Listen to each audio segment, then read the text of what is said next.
So welcome to our panel, Video and Virtual Proposals, Are You Ready? I'm Beth Wingate, APMP Fellow, President of Low Fellow Consulting Group, but mostly a technology aficionado, and very delighted to have been asked to moderate this group. So according to our panelists, the future of proposals is video, interactivity, and connectivity.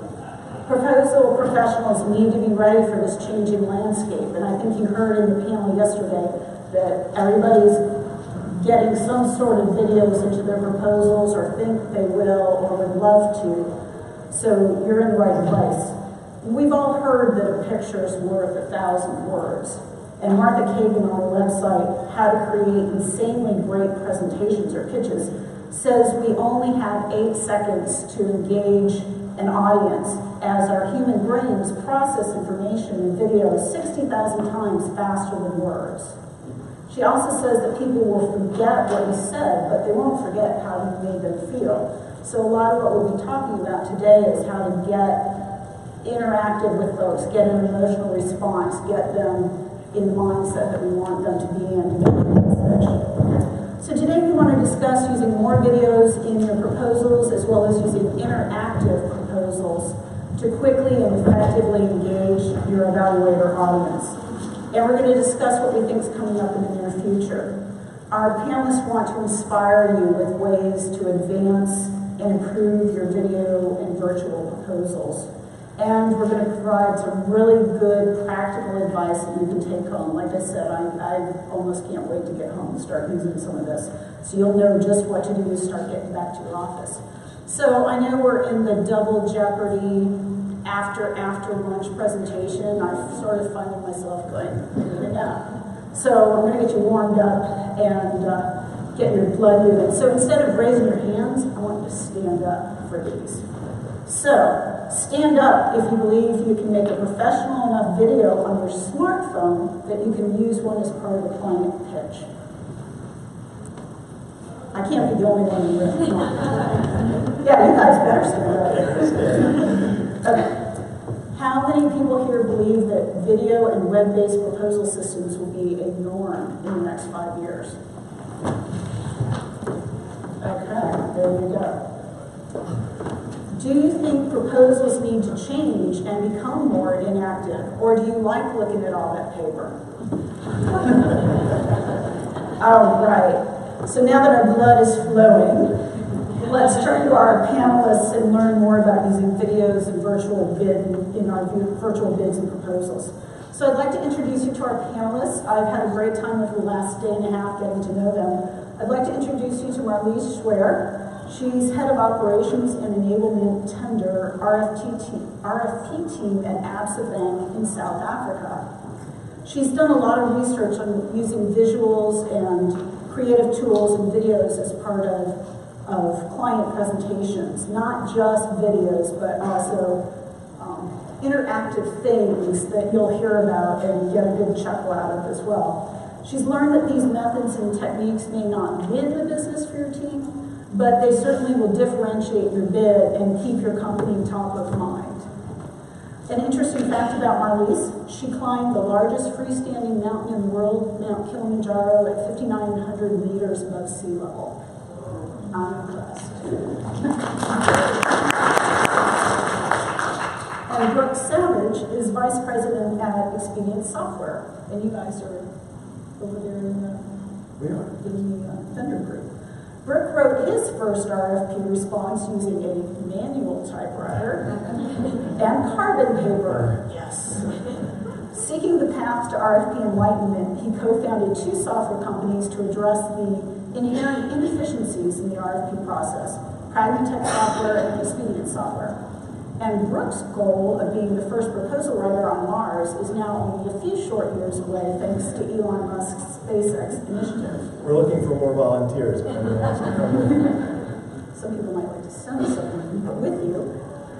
And then Richard Goring is a director at Bright Carbon. And he thinks that a lot of new and interesting aspects of proposal delivery can be drawn from the world of e-learning, where you have to disseminate a lot of information to a lot of different people, ensure that it's personal and then rely on self-directed engagement. And we know how hard that can be sometimes, sitting there staring at the screen. He also thinks proposals could be a lot of fun. This is my favorite interesting fact. The second word his 18-month-old daughter could recognize after her own name was Alexa. Girl after my own heart. All right, so we've divided our presentation into chunks. This first chunk is going to be sort of the big picture, where we are, where we've been, what's been changing. So Marlise, a lot has changed in the last 10 years in terms of the virtual and video proposals. So give us a quick background on using videos as part of presentations and proposals, and then tell us how you're using videos, video conferencing, and webinars to communicate your proposals and sales pitches. What are the benefits of using those? If you look at further back than even 10 years, in the 1980s, Steve Jobs started using videos already in his presentations. In the 1990s, really it was people using training material, videos for training, and in the early 2000s, animations started being used in PowerPoint. But it's only really since the last 5 years, with all of us with our smartphones, that people really started watching video and using video, posting videos. And some statistics, 45% of people watch more than an hour of video per week. So when I read this, I thought, I'm not part of that. But every recipe I've been making in the last month, something that I quickly saw on Facebook, really 90% of people remember what they see in a video, whereas only 10% of people remember what they read in text.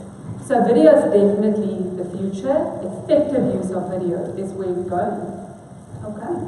So I brought along a video to show to you as well how people and your viewers' expectations changed over the last literally 40, 50 years.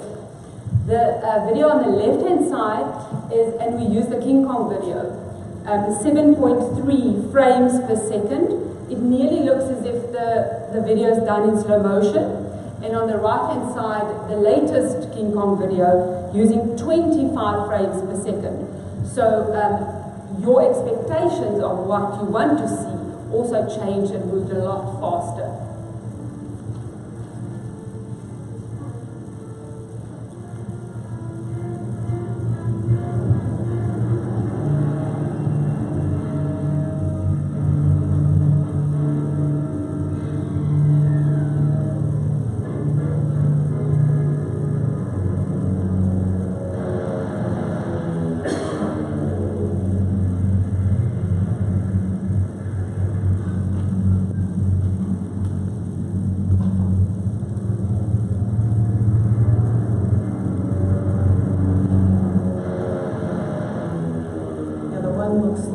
Rudolph the Red-Nosed Reindeer, you want to see the abominable snowman there. And so much happened, and on the left-hand side, it only got to the top of the building after all that stuff happened. So it shows you how people's expectations changed. Oh, sure. I couldn't sit through that. I'd be impatient. So Marlise, tell us about some other ways you're getting your key messages across to your clients. So we started using three-dimensional creative material, where we link our business, which is financial solutions, to typically what the client does. So the example that I brought along for you guys today is a chemical company. So we go out after the RFP and do a presentation, and we normally have a device where we put the physical presentations in, and that device typically relates to the client's business. And you'll see on the banner that I brought along what typically the device holder would be. It's also on the screen. And then what we also would do is to do something in terms of the creative linking the client's business. So in this instance, we use a chemical reaction. So we decided that we want to showcase to the client something that happens. So we used some yeast, some peroxide, hydrogen peroxide, and some blue colorant because the client's corporate color is blue, and at the time our corporate color was also blue.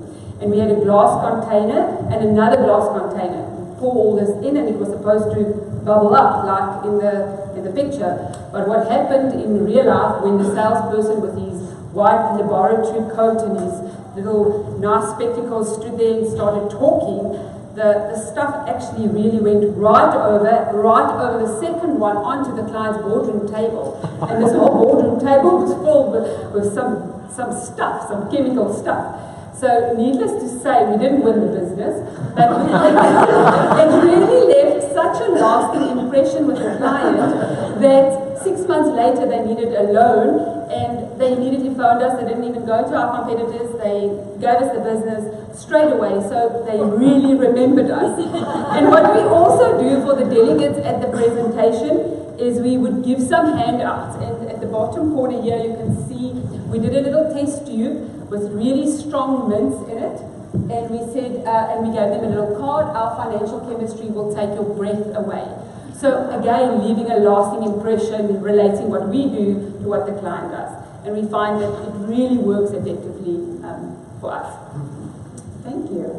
That's great. I can just imagine being the salesperson and stuff bubbling all over the table. So Richard, you're concentrating on interactive online proposals and presentations. So describe what you mean by an interactive proposal, and then tell us what advice and tips you have in terms of stepping up our proposals to match the buyer's expectations now of interactive content. So I think, I don't know what the percentages of people that read all the proposal all the way through, it's probably depressingly low, if not approaching zero. And it's just not the way that people get information anymore. You don't read all of Wikipedia, you read a page or even just portions of a page as well to find that information. And so what we typically do is help people to come up with ways that will allow your audience to find the relevant parts of the information that they need and use standard tools to do it. So this, for instance, is the lead-in graphic from a document, not actually a proposal, but a similar kind of thing, to show people these are all the different elements that you need to consider. So this is in the financial services world as well, but it's not just a static graphic, a flat graphic, it's also all hyperlinked. And so if I jump out here and go into the actual presentation, what we've done with this thing is we've created loads of pages of all the content. So there's what, 60 odd pages here, but it's also interactive. So using nothing but PowerPoint, I can say, well, which are the areas that I want to go into? I'll tell you what, the determining how to deliver is the bit that I'm most interested in. I'm going to click into that, and it will go into the relevant bits. And so I'm going to read a piece at a time, a portion at a time. It's not too much, it's not overwhelming. I've got some nice graphics in some of the areas as well that kind of help me to understand what it is that I'm getting for this particular element. I've got things like this where, depending on what you want to do, you can actually make these clickable as well, so people can create their own checkboxes, or in this case, we've got a link to a download version of it, so it's an interactive PDF that you can have. And this is just PowerPoint? And this is all PowerPoint. But the beautiful thing about this is that if it's just PowerPoint, it sits on your computer and that's kind of it. There is a really fantastic tool called iSpring Converter Pro. And so what we did with iSpring was take this PowerPoint and turn it into a HTML5 file, so it sits on the web. And now exactly the same functionality that I've just shown you there is in literally seconds converted into a web form so that I can now have all of that same functionality. And that is the thing that people can access and read. And so it's using these seemingly standard tools that everybody has in a way to bring your proposals and your documents and your bid presentations to life. And so just to show you, I don't want to just leave it there, you can use one of the tools in PowerPoint called hyperlinks in order to make that work. So if you look at this kind of outline of a presentation here, for instance, we've got this slide here, which is kind of the outline of the agenda, and you might just be able to make out that there are also these other kind of segue slides. You can use this hyperlink functionality to be able to click on any of these bits in the menu and then jump to any of the sections that you're interested in. And that means that you can now start to navigate around the deck like I've just shown you. But also, if you put in, say, little icon sets down at the bottom here, that means you can also, at any point, navigate back to any of your menu pieces, which works really nicely. Now, if your branding department doesn't allow you to do that, or the format of the document doesn't work, your logo or something other will probably be on every page as well. So maybe you can choose to hyperlink that always back to the menu slide, and then from there you can go into the details that you want. So this is all done with something called hyperlinking. Let me just do a quick demo of how you do this in PowerPoint. You'll see how easy it is.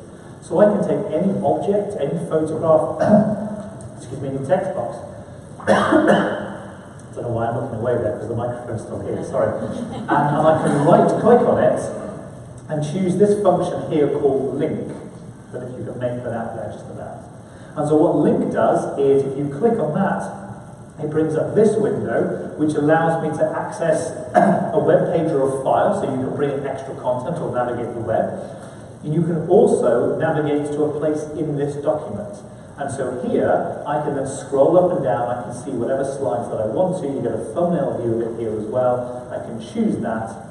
So if I choose this one and then OK, now what's going to happen is, if I go into show mode, I've got my regular cursor there, can you see the little arrow? But if I hover now over that picture, I get the little pointing hand showing me that it's now active clickable content, and it will take me through to whatever slide I've chosen. And that works really nicely if you've got one object, but you can't hyperlink, say, 9 hyperlinks on a single object like this. So if I've got this screenshot here with lots of elements, but again, a neat trick is to say, well, I'm now going to draw a box over one of these portions here. I'm going to right-click, hyperlink that to whatever slide.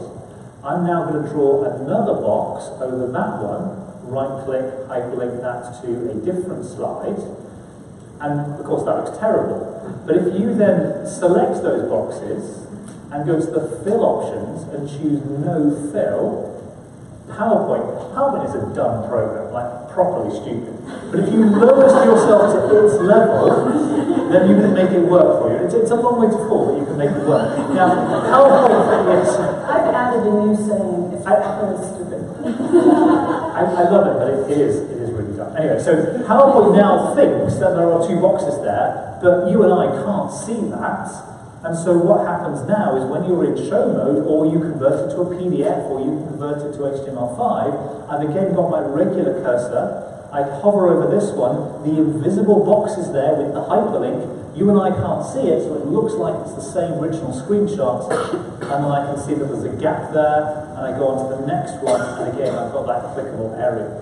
So you can now start to create multiple hotspots, they're called in the e-learning world, to then navigate around lots of different pieces of content. And so the final quick demo is this piece here. So I've got all of these slides, all of these objects rather, and they're all hyperlinked to other bits. So again, I'm just going to right click on this final one, choose link, and I'm going to navigate down to slide 15, OK. Now that I've hyperlinked all of these, because I did these ones earlier to save you the time, I can now copy those and paste them onto another slide. And that could be either, it's going to be the segue sections here, and I've just recolored those grey, or it could be that you group them and you shrink them down, and then all of a sudden it's the little kind of pieces down the bottom, for instance. But once you've done the hyperlinking once, that copy-paste will then preserve the hyperlinks, and so what you can do now in this sequence, I've taken out all the content slides just to make it quick, I can click on any of these sequences, and it will take me through to the appropriate slide. And then from there you can click on and you can go into your detailed content. So doing that hyperlinking function allows you to navigate around and create a much more interactive experience. And that can be saved out as a PDF. All the hyperlinks will still work in the PDF. It can be saved out as web format in HTML5, and as you saw before, they will all work there as well. So it's a really neat way to be able to bring all this to life. Great, thank you. We're trying out this summer as soon as we get home. So Brooke, a 2-part question for you. What disruptive virtual proposal technology could be on the horizon in the next 5 to 10 years? What should we all look for? What should we focus on? I think we should all be very, very afraid. I put together just a sequence of videos. Some of them are a little bit, you'll recognize them. Some just happened a few weeks ago, and maybe we could then have a discussion about what you see in your own businesses potentially on the horizon, maybe what your own internal IT people are doing, what products you've got. But I think things are going to change. It may happen slowly and then very, very quickly. And I think that's what... This is Jeopardy! The IBM Challenge! It's just acne. You don't have this skin infection, also known as Hansen's disease. Watson, What is leprosy? You are right. Magic groups for 1600. Music fans waxed rhapsodic about this Hungarian's transcendental etudes. Watson, who is Franz Liszt? You are right. Our three players have made their wagers. The category is 19th century novelists, and here is the clue. William Wilkinson's An Account of the Principalities of Wallachia and Moldavia inspired this author's most famous novel. 30 seconds, players to the clock. Over to Ken Jennings now. 18,200 going in. Bram Stoker is what we're looking for, and we find. Who is Stoker? I, for one, welcome our new computer. And your wager. Wager was $1,000. That takes you up to 19,200. Yesterday wasn't so good for you. You had 4,800. That gives you a two-day total of 24,000. Now we come to Watson. We're looking for Bram Stoker, and we find. Who is Bram Stoker and the wager? Hello, 17,973, 41,413, and a two-day total of 77,147. So our work on question answering focuses on providing a capability for a human user to ask for information in a very natural way, the same way that we would ask a human assistant for information. It's actually built up with several fundamental algorithms that we work on in the Language Technologies Institute. So the first thing you have to do is to analyze the user's question and understand what they're asking for at the level of meaning rather than just the words that they're using. So that involves doing work on what we call natural language parsing. Then we have to search for the relevant documents or information or resources that we can use to answer that question. And that involves algorithms in indexing and retrieval or search engines, which is another big part of the research that we do here at the LTI. Is the Google Assistant actually calling a real salon to schedule an appointment for you? Let's listen.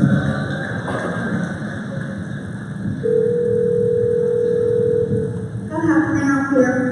Hi, I'm calling to book a women's haircut for a client. I'm looking for something on May 3rd. Sure, give me 1 second. Sure, what time are you looking for, right?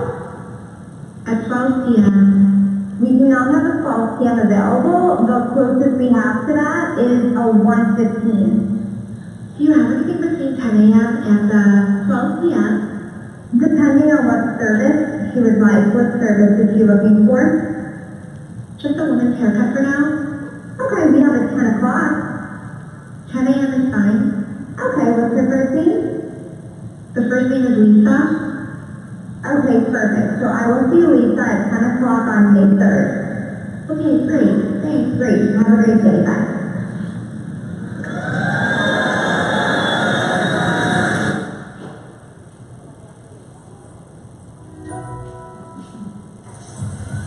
Coming up, Media Roundup, the latest in the infusion of artificial intelligence in Office. To find relevant content expertise, you search for information in Author in Office. Upload your presentations and documents through automated design assistants in PowerPoint and the integration of mixed reality. Uncover hidden insights in your data. Focus your inbox and use Cortana at work to manage your calendar. And even use AI to proactively protect yourself and your data at work.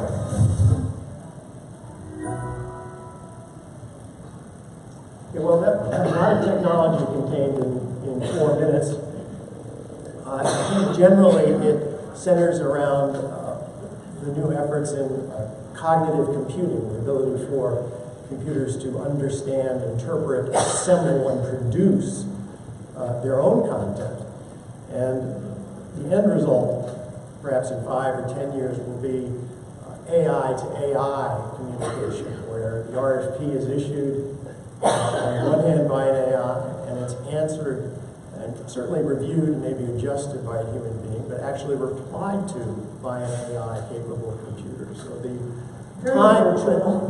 but by the time, so the collapsing of the time that it takes us to manufacture these documents is the ultimate goal. And we're a long way from that. I've speculated on this, and I'm sure other people in the audience have as well, for many, many years that we would get there eventually. But for some reason, with the advent of a lot of the virtual assistants, which are now becoming ubiquitous, like Alexa and Siri and Cortana, and Google Duplex, by the way, which is what we were looking at there from Google. It just feels like the tool set is now arriving where it's practical to think of these things as it relates to the business that we're in the proposal technology world. And just to wrap up on that, if you want to get more hands-on with some of these tools, Microsoft, if you Google IBM Watson demo, you can actually download a working version of Watson that will allow you to take some unstructured content of your own and plug it into Watson and see what it can do to it. So that's kind of interesting. And also Microsoft has a tool called Microsoft Q&A, which is a prototype that lets you model how a Q&A AI-driven process would work over the web. So I think all of these are very interesting technologies. I'd love to be a fly on the wall 5 years from now to see what the world has come up with for people in our business doing proposal writing.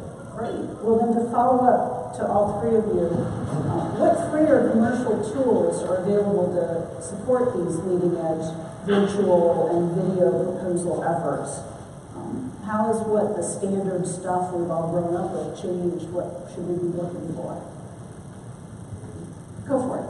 So PowerPoint and the regular Office suites, if you have Office 365 now, there are so many different elements there, and it's kind of coming on all the time, so that's really useful.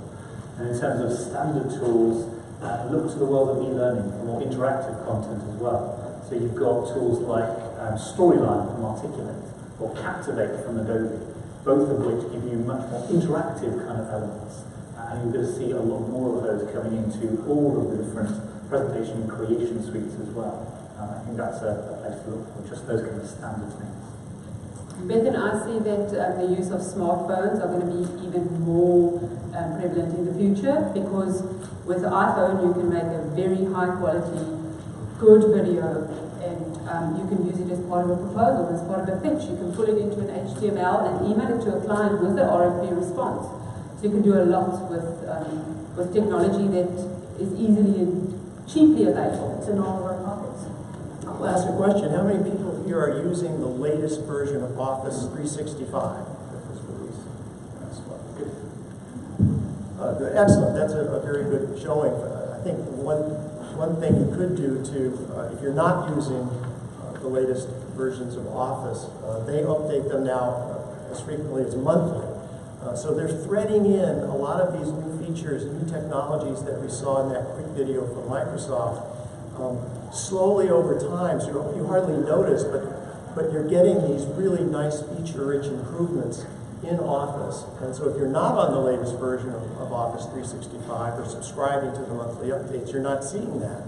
And you have to wait until, so I know a lot of corporate IT departments don't like this idea of automatically updating Office, but if you can get them to do it for you, as proposal writers, you certainly deserve the best tools available, and since we tend to live in Word a lot, that would seem to be the tool that you need to have as current as you can make it. Terrific, thank you. So now we're going to get into some juicy details. You don't realize that we have a lawbreaker up here with us. But Marlise, I understand your team broke the law while shooting footage for a video. What happened, and so what advice do you have for us? Well, we asked permission from a client for a spa food retailer in South Africa.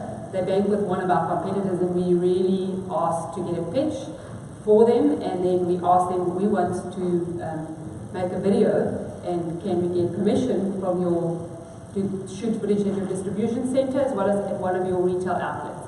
No problem.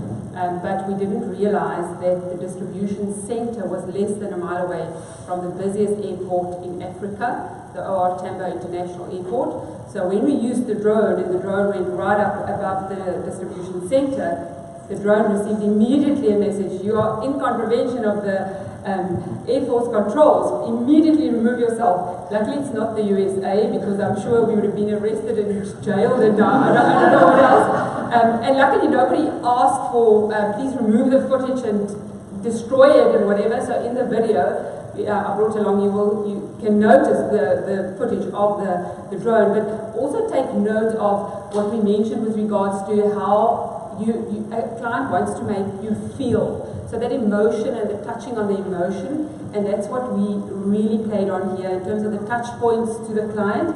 How do we partner and how do we show to the client we want to be your partner forever and for life, eternally, and this is how we want to do it, and touch every point in your business. So we made this video, and the client afterwards was so impressed that they wanted to use it as part of their sales conference, and they are going to use it at the end of this year in their sales conference.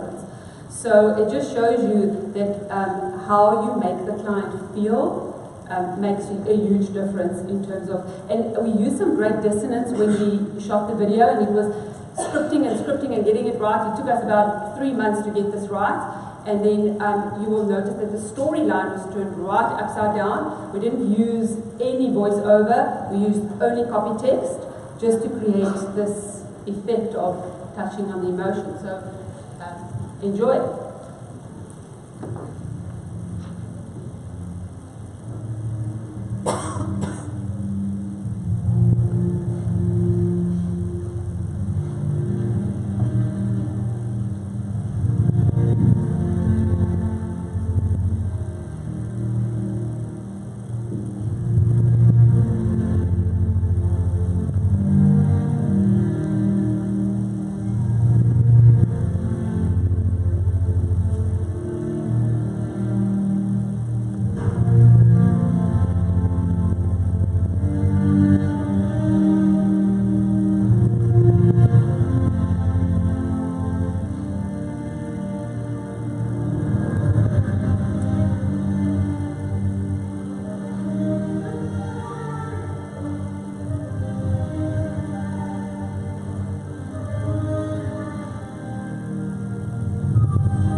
So, Richard, you have a lot of experience in live online pitches. So tell us about the typical pitfalls of doing those live online pitches. I know sometimes technology and such doesn't play nicely, but I'm sure there's others. And then give us some tips for preparing for and delivering these. So if you're doing stuff online and kind of live, then sometimes you have to do things quick and dirty. You can't necessarily do the months of preparation. So there's obviously a balance. That kind of thing is so inspirational and good, and you can pick stuff up. But otherwise, it's a question of, well, let's just jump on WebEx, for instance. and start using these tools, WebEx and GoToMeeting, and starting to engage with people like that. On all of these tools, there is the ability to also do sketches as well. So if you have a touchscreen laptop, you can get the pens for them, and you can start sketching around like that as well, really quite intuitively and nicely now, rather than trying to use a mouse, which won't work. But you can also start to use, oh, there's that tool again, PowerPoint, for instance, but also some of the others I mentioned before, like Storyline and Captivate, but they're just not as common, to create more interactive content. So here I wanted to show you an example of a couple of slides that we've done that are using a different type of interactive function in PowerPoint called trigger animations. Now what trigger animations? So it's like regular animations, but you trigger those animations to happen when you click on another object in the slide. So everything is on a single slide there. And what this allows you to do is to be able to really, very in a granular way, respond to your audience. So here, for instance, we've got, okay, here are the three different elements that we think might be important. I can click on, say, scale, for example, and that will then bring up all of these elements, and I might want to show you the stats and the numbers behind those two, but those two aren't relevant, so I don't bother showing them to you. I might want to take a look at security, and again, I've got the ability now to expand on this if it is appropriate to you, and that will then give me kind of more content. And then likewise here, I can go through that, and I can give you more detail, but you don't need to know where our sites are, so it doesn't really matter. I can also then go into extra sections, and so here we're going to now talk about what this means for the clients, for instance. Again, I've got these three different elements.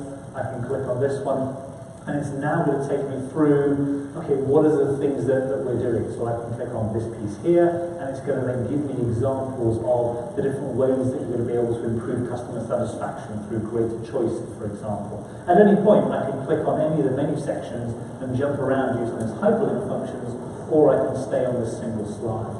I can jump to here and talk about how all of that different scale is going to be able to expand the base of customers that you have available. So all of these different elements here, the number of positions in the brokerage accounts, for instance, if I were to really implement that, that scale would give me access to many more clients.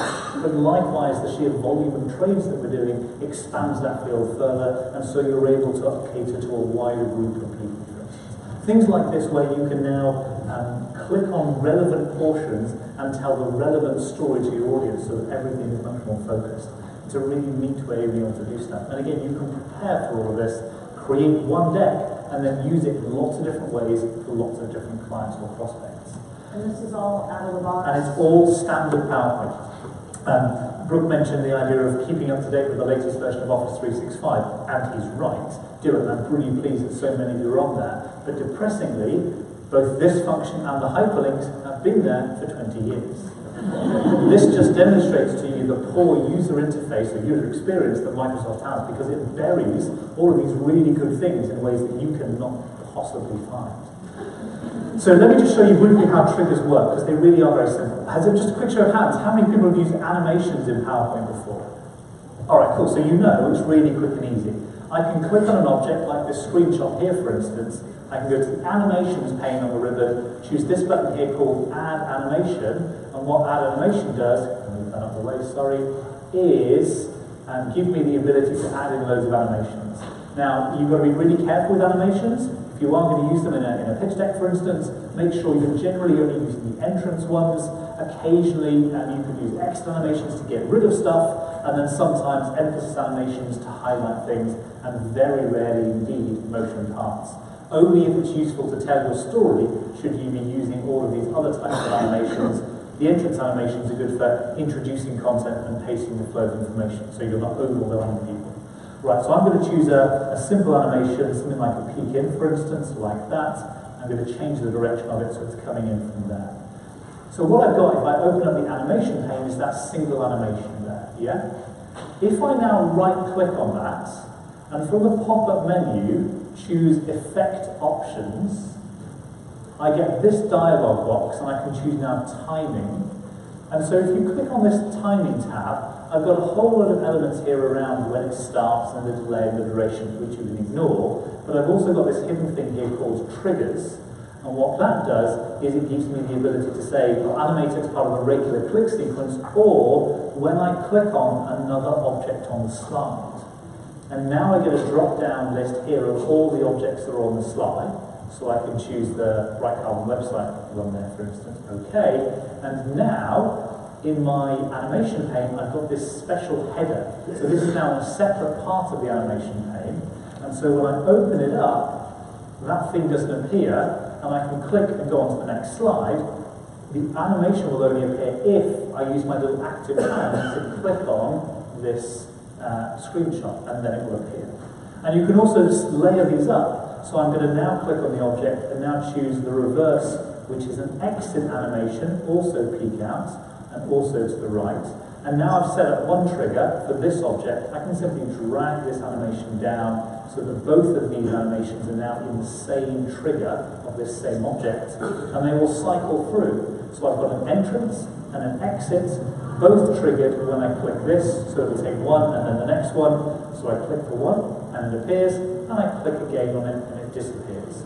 So you can now bring stuff in and take stuff out if you no longer need it. And of course, that's a very simple element with just 2 portions on there, but you can imagine having a table, for instance, which is clearly going to be too difficult for anyone to read, but that's fine, because you can click on the appropriate cells, and that will then pop up something that you can give some kind of meaning or relevance to, or show a trend line or things like that. So these trigger animations can be really useful to create very interactive content, and it's all standard PowerPoint. And again, if you use the iSpring tool, it will then also convert to HTML5 as well for even more interactive content. What it won't do is convert very well to PDF, so that's where you've got to use just the hyperlinks. And I can see if you were into it, like I am, writing a few macros, Yeah. could speed that up, figure it out once, write a macro, and good to go. Great. Cool. All right, well, let's get to some questions now. I'm sure there's probably someone who wants to know more. So we have Alex and Elise who are going to run the microphones around for us. Who's got a question? Okay, Elise, right back here. And Alex we'll go back and forth. So where are we seeing the requirement to submit video proposals? I work mainly in the federal sector. I saw my first requirement for one about 2 or 3 weeks ago when I was a sub on it, so I didn't get real involved with it. But do we see, particularly U.S. federal market, do we see any government entities even moving in this direction yet? I will jump in there because I'll say yes. A lot of feds and a lot of government organizations in different niches are moving very heavily into that. And if those of us who've been around and now are coloring our gray hair, remember back to the 1990s, you'll remember the federal government got this wild idea that, ooh, let's start doing videos. Let's have everybody go out and have to hire camera crews and teleprompters and coach our wooden-faced executives to try and appear like they were engaging and create these VHS tapes that we then had to pay a fortune to reproduce and submit. And then that became so onerous that died off, and we didn't see it for a while, and now we're seeing that again. And what we were trying to find for this particular panel, I think, was a good mixture of capabilities that both commercial and federal could use, because we are seeing a lot of that now. Thank you. All right, who else has a question? Okay, thanks. For very large acquisitions, multi-million-dollar proposals, oftentimes, especially in the government, you're required to bring a team to the government side and present your proposal. So, do you see this technology removing that requirement to go then present your proposal to the customer page by page, technical management, costs, because you have a virtual proposal, or you have a video proposal? I think it's going to be agency or office specific, speculating here, but I would suspect that this would be a very interesting way for them to do some down selects and then help an organization that really had a shot at it incur the cost of flying in or bringing in a team or developing and bringing in the actual demos. I can see it being an effective way to do that. Thank you. All right, over on this side. Well, this is a comment, but then I have a question for the panel. I work in the commercial field, and our services is call centers. And I would like to say that we took a chance and embedded hyperlink to video demos, little mini demos of our systems in a very, very large beverage company contract, international. And it was such a great discriminator, they immediately down selected us, and then we got to come out and do a demo. We won the proposal, we won the bid. And that also happened with them. We weren't the incumbent. And that also happened with, so we've had, on the 3 proposals I've worked on, we've had very good success with using video in our executive summary. It's a hyperlink and it's not proprietary. It goes to our website where we have these little videos, but it saves the client from having to search for them because they just click on it and it's right there. So I'd just like to ask the panel, I mean, it's working for us. Do you think that's a good idea?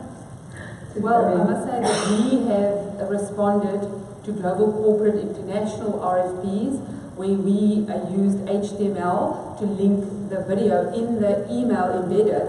So Right. again, the client opens up the paper responded electronic version of the response, but then they click on the video and it's HTML, so it's not space, it's not, That's right. and it's right there. So yes, and it's very effective. Clients love it. We also use digital postcards, and I don't know if you all have had experience with using digital postcards as a introduction to the client. So it's like a calling card, like giving them a business card, but it has more information and links that you can go on. So we do that as well. So anyway, it's worked for us. So anyway, thanks. And that idea of embedding, so you're talking about linking out stuff, which is great because that reduces file size. But now you're seeing more and more that they can compress these tools can compress the videos. So really the file size isn't that large. So with PowerPoint, for instance, you can embed the video in there. PowerPoint's not yet great at compressing video, but you're in control of it. But if you're creating PDFs, you can also create interactive PDFs where there's kind of clickable elements, but you can also embed MP4s in those PDFs too.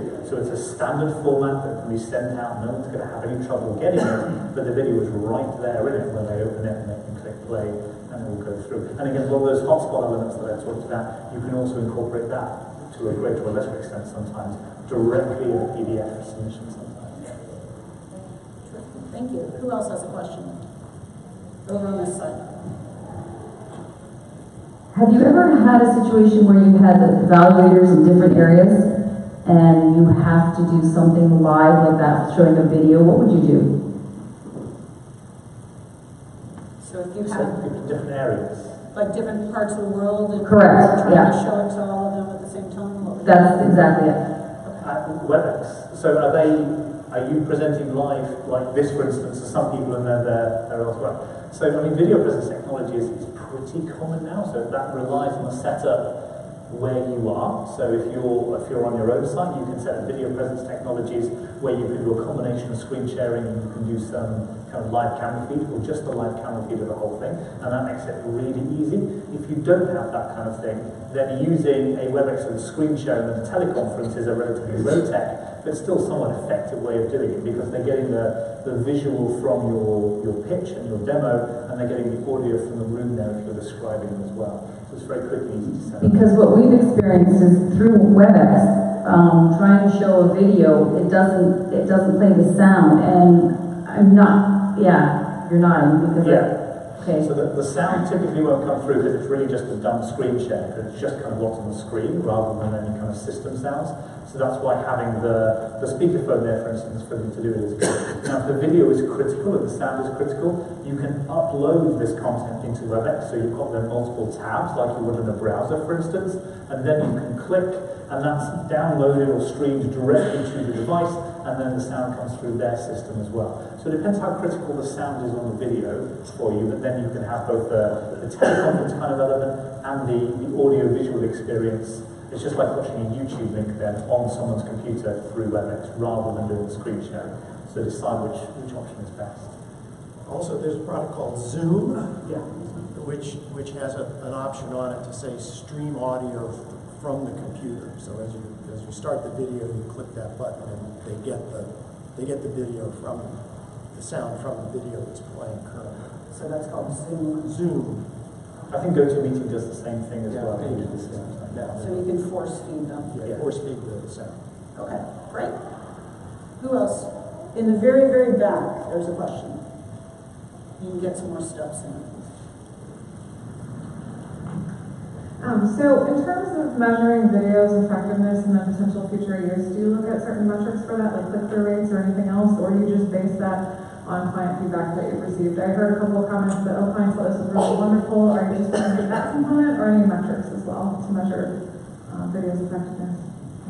We are tracking the win rates of if we have a video and if we have these 3D creative materials. And like I said, the win rates in terms of using this is not that great for the immediate RFP or the immediate proposal response, but definitely leaving such a lasting impression. Like I said, the follow-up, we once, a few years ago, had totally lost an RFP response. We went through with 3D materials in our presentation. 2 months later, the client switched their whole fleet of 200 vehicles to us in terms of financing without going out on RFP, without even questioning our competitors to give them a rate.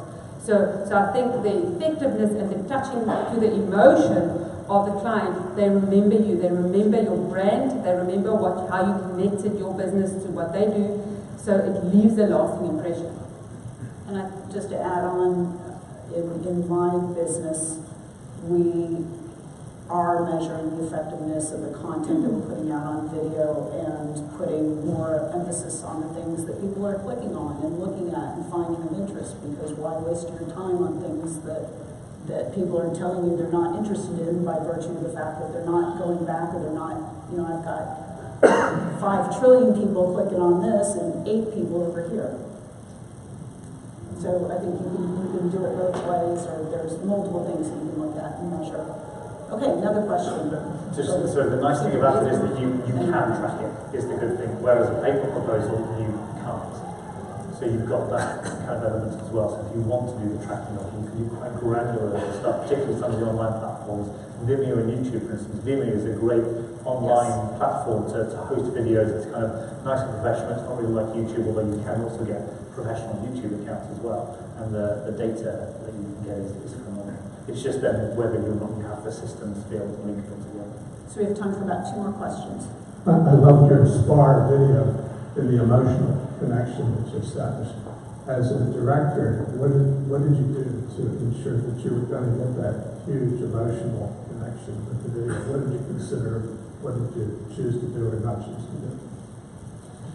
Basically, it was the message of sustainability and of touching the point of even from the farmer being helping the clients to fund their farmers who produce the goods to them and supply the goods to them. In South Africa and in an economic developing economy, we really have a problem with sustainability and with helping small businesses growing. So, and we know that is definitely one of the client's objectives and goals for the future, that they want to help SMEs grow their own businesses. So that's why we link the whole farmer business with the product and show what is the whole life cycle of from where the product starts to where the product lands on the customer's shelf to sell. So I think that's where the whole message came from, to touch on the emotion, because the client indicated to us what their goals are and what they wanted to achieve with their bigger community of suppliers and procurement, etc. Great, thank you. And one last quick question. I have a quick question. Think about if you guys know like a general guideline for shelf life. And what I mean by that is these are great when you're doing in-person pitches or WebEx or whatever, but a lot of times, especially in the commercial space, they become leave behinds. Whether it's posted to a microsite or whether it's an actual link that's left to them. And so fast forward X number of months to a year, somebody out there has it, clicks on it, it's no longer active. So do you have any best practices for shelf life of these, or storage location, expiration dates, etc.? Interesting question. Yes, we actually are busy. Yesterday we did a video for also Big Global Corporates, and we did it where you can change the copy lines to a different client's name and take some of the copy text out, and you could reuse that same video for 10 other clients. And you could have a shelf life with that specific video of at least a year going forward. So it just depends on what you use and how you make it. This one was specifically made for the client, but that one was also made for the client, but at the end you could take the logo away, you could take the name away in terms of the copy text, because also no voiceover was used. So you can do it cheaply by how effectively you use whatever the message is that you're using. In this case, we use the message of who we are and how and what we can offer. So there we said how many branches, how many customers we have, what is our presence, what is the typical relationship building, and what are the things that stand out in terms of what our offerings are. So that's how I think you can use it in the future again and again a few times. I don't know if that touches on your answer, on your question. For a while. Yes, yes. Okay, and again, I think the idea of using a standard tool like PowerPoint, for instance, is that it is so easy to be able to update and change things. And then you either create kind of new link, if it's hosted on your website, for instance, you could have put it there. It could be that you keep something in for perpetuity because the client wants that. Or you do redirects back to the home page and it's no longer relevant, but if for whatever reason you get that. We use a tool called Brainshark, which is kind of like a video platform for PowerPoint in a way, but it's got phenomenal tracking capabilities. And you look at stuff, and we send out so many links to lots of different people for all the webinars and masterclasses and stuff we do as well. Primarily, that's where we get a lot of traffic. And people just don't click on links after a couple of months. So you're talking about such a small click rate that if there's a backlink here or there, it doesn't really matter that much. I suspect. So again, use your judgment on whether it's really important. Okay, thank you. So we're going to wrap this up with a couple of quick questions for our panelists. Ramese, I'm going to start with you. At what point will the use of printed text-based proposals come to an end? Well, remember where I come from. In Africa, still 90% of our RFP responses are printed version. Federal, all of them are printed hard copy. I would say about 5% of our proposals and our responses to RFPs are electronic submissions only. So for us, I think it's going to be the future. And I must be honest, yesterday was the first time that I've heard that a client requests for an RFP to be responded to in video. So I think we're a bit way back in terms of getting there. But we are trying to be proactive with regards to technology, and when we proactively do stuff, we try to move ahead with the times and use all the tools that we've seen here now. But when it comes to our federal, they are way a while ago. Yes, well. Okay.